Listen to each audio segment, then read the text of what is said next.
नमस्कार बच्चों, मैं शक्ति सक्सेना साहित्य की पाठशाला में आप सभी का स्वागत है। बच्चों, पद परिचय की इसी श्रृंखला में आज हम पढ़ेंगे क्रियापद का परिचय। क्रियापद का परिचय समझने से पूर्व हमें ये समझना है कि क्रिया क्या है। जिस शब्द से किसी काम का करना या होना समझा जाए उसे क्रिया कहते हैं, जैसे पढ़ना, लिखना, खाना, पीना इत्यादि। क्रिया का मूल धातु है। संस्कृत में इन्हीं धातुओं के रूप भी चलते हैं। धातु दो प्रकार की होती है, यानी क्रिया दो प्रकार की होती है। पहली मूल क्रिया या मूल धातु और दूसरी यौगिक धातु या यौगिक क्रिया। मूल धातु स्वतंत्र होती है, ये किसी दूसरे शब्द पर आश्रित नहीं होती, जैसे खा, पी, देख इत्यादि। इन्हीं धातुओं में प्रत्यय लगा करके खाना, पढ़ना, देखना, पीना इत्यादि क्रियापद बनाए जाते हैं। दूसरे प्रकार की धातु होती है यौगिक धातु। कभी कभी विशेषण और सर्वनाम पदों में भी प्रत्यय लगा करके क्रियापद बनाए जाते हैं। इन्हें ही हम यौगिक धातु कहते हैं, जैसे चमक से चमकाना, गरम से गरमाना। क्रियापद का परिचय देते समय क्रिया के भेदों के बारे में भी अवश्य बताना चाहिए। कर्म के आधार पर क्रिया दो प्रकार की होती है, पहली सकर्मक और दूसरी अकर्मक। जिन वाक्यों में क्रिया का कर्म है उसे सकर्मक क्रिया कहा जाता है, जैसे बालक पत्र लिखता है। यहाँ लिखना क्रिया का कर्म है पत्र, अतः यह वाक्य सकर्मक क्रिया वाला वाक्य है। और क्रियापद का परिचय देते समय लिखना क्रिया का पद परिचय सकर्मक क्रिया होगा। दूसरे प्रकार की क्रिया है अकर्मक। जिन वाक्यों में कर्म नहीं होता, अर्थात क्रिया का कर्म नहीं होता, वो अकर्मक क्रिया कहलाती है। जैसे बालक रोता है तो वह अकर्मक क्रिया होगी।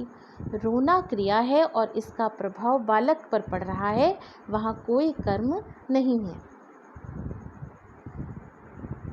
बच्चों, वाक्य सकर्मक क्रिया वाला है या अकर्मक क्रिया वाला है, इसकी पहचान वाक्य में प्रश्न लगा करके, प्रश्न बना करके की जा सकती है। जैसे क्या, किसे, किसको से प्रश्न बना देने पर हमें उत्तर मिल रहा है तो वाक्य में सकर्मक क्रिया है, अगर उत्तर नहीं मिल रहा तो वाक्य में अकर्मक क्रिया है। जैसे बालक क्या कर रहा है? बालक पत्र लिख रहा है। बालक क्या कर रहा है? तो यहाँ क्रिया का तो पता चलता है, लेकिन कर्म का पता नहीं चलता। कुछ वाक्यों में द्विकर्मक क्रिया भी होती है, जैसे राम ने रोटी खाई। प्रस्तुत वाक्य में एक कर्म है, राम ने क्या खाया? राम ने रोटी खाई। अब इसी तरह दूसरा वाक्य भी देखते हैं। अध्यापक छात्रों को कविता पढ़ाता है। इस वाक्य में दो क्रियाएं हैं, अतः इसका पद परिचय होगा द्विकर्मक क्रिया। यहाँ दो कर्म कैसे हैं? दो कर्म ऐसे हैं कि अध्यापक पढ़ाने की क्रिया कर रहा है, तो प्रश्न बनाने पर क्या, किसे, किसको से हमें दो उत्तर मिलते हैं। अध्यापक क्या पढ़ा रहा है? अध्यापक कविता पढ़ा रहा है। और अध्यापक किसे पढ़ा रहा है?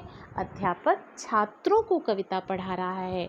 तो प्रस्तुत वाक्य में छात्र और कविता ये दोनों ही कर्म हैं, इसलिए यह क्रिया भी द्विकर्मक क्रिया होगी। इसके साथ ही बच्चों सहायक क्रिया का भी पद परिचय दिया जाता है। सहायक क्रिया यानी मुख्य क्रिया के रूप में अर्थ को स्पष्ट और पूरा करने में ये सहायक होती है। जैसे मैं पढ़ रहा था, वह खाना खाता है। तो प्रस्तुत वाक्य में था और है ये दोनों ही सहायक क्रियाएं हैं और वाक्य को पूरा करती हैं। क्रियापद का परिचय देते समय क्रिया के वाच्य भी बताए जाते हैं। वाच्य के बारे में आप पहले भी पढ़ चुके हैं, फिर से जान लेते हैं।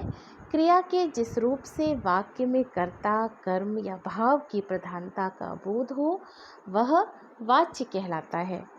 जैसे मोहन अच्छी पुस्तक पढ़ता है और दूसरा वाक्य मोहन के द्वारा अच्छी पुस्तक पढ़ी जाती है।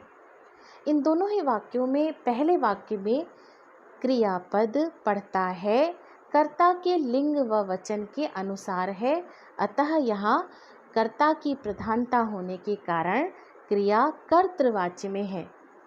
दूसरे वाक्य में क्रियापद पढ़ी जाती है कर्ता के नहीं बल्कि कर्म पुस्तक के लिंग और वचन के अनुसार है, अतः यह वाक्य कर्म की प्रधानता होने के कारण कर्मवाच्य में है। साथ ही मोहन कर्ता के बाद के द्वारा चिन्ह लगाया गया है। तीसरा वाक्य, तीसरे वाक्य में मोहन से पढ़ा जाता है। प्रस्तुत वाक्य में मोहन कर्ता पद के बाद से चिन्ह और वाक्य में कर्म का न होना तथा क्रिया एक वचन और पुल्लिंग का होना, ये सभी बातें स्पष्ट करती हैं कि प्रस्तुत वाक्य भाववाच्य का वाक्य है। तो यहाँ जाता है क्रिया, पढ़ा जाता है क्रिया भाववाच्य में होगी। इसी प्रकार बच्चों क्रियापद का परिचय देते समय हमें काल का भी जिक्र करना चाहिए। काल क्या है? क्रिया के उस रूप को काल कहते हैं जिससे उसके होने का समय तथा उसके पूरे होने व अपूर्ण होने का बोध होता है। विस्तार भय से सभी कालों के भेद नहीं बताए जा रहे, लेकिन आप इतना अवश्य समझिए 3 प्रकार के काल हैं, वर्तमान काल, भूतकाल और भविष्यकाल। क्रियापद का परिचय देते हुए उसके कर्ता का पुरुष भी बताना चाहिए। उत्तम पुरुष में मैं, हम सब। मध्यम पुरुष में तुम सब, आप। अन्य पुरुष में वह, वे या वे सब। अब इन्हीं सब बातों को हम कुछ उदाहरणों के माध्यम से समझते हैं। पहला वाक्य है मैं जाता हूँ। प्रस्तुत वाक्य में जाता हूँ क्रिया पद को रेखांकित करते हुए इसका पद परिचय होगा अकर्मक क्रिया। चूँकि वाक्य में कोई कर्म नहीं है, यद्यपि अगर ये प्रश्न बने कि मैं जाता हूँ, मैं क्या करता हूँ, तो यहाँ उत्तर में क्रिया का तो पता चलता है लेकिन कर्म का पता नहीं चलता है। इसलिए यहाँ वाक्य में क्रियापद अकर्मक क्रिया है। दूसरा, यह वाक्य कर्तृवाच्य में यानी यह क्रिया कर्तृवाच्य वाली है। इस क्रियापद का पुरुष है उत्तम पुरुष। जाता हूँ पुल्लिंग है और एकवचन में है, वर्तमान काल में है। हाँ, इसमें कर्ता पद का जिक्र ज़रूर किया जाता है। इस क्रिया का कर्ता है मैं। दूसरे वाक्य से भी समझते हैं। दादी ने कहानी सुनाई। प्रस्तुत वाक्य में सुनाई पद का परिचय देते हुए हमें इसका परिचय देना है। सुनाई सकर्मक क्रिया है। प्रश्न बना लीजिए, क्या सुनाई? कहानी सुनाई। तो कहानी कर्मपद है, इसका अर्थ हुआ ये सकर्मक क्रिया है। दादी ने कहानी सुनाई कर्तृवाच्य में है, क्योंकि यहाँ पर क्रिया कर्ता पद दादी के लिंग और वचन के अनुसार है। एक वचन में है, स्त्रीलिंग है, भूतकाल में है और दादी इसका कर्ता पद है। एक और उदाहरण से भी समझा जा सकता है। वह भोजन कर रहा है। कर रहा है क्रिया को रेखांकित करते हुए इसका पद परिचय होगा सकर्मक क्रिया। है सहायक क्रिया। वर्तमान काल एक वचन पुल्लिंग और इसका कर्ता है वह। उम्मीद करती हूँ कि आपको क्रियापद का परिचय समझ में आ गया होगा। अगली कक्षा में हम सब अव्यय पदों का परिचय पढ़ेंगे। तब तक के लिए बच्चों नमस्कार।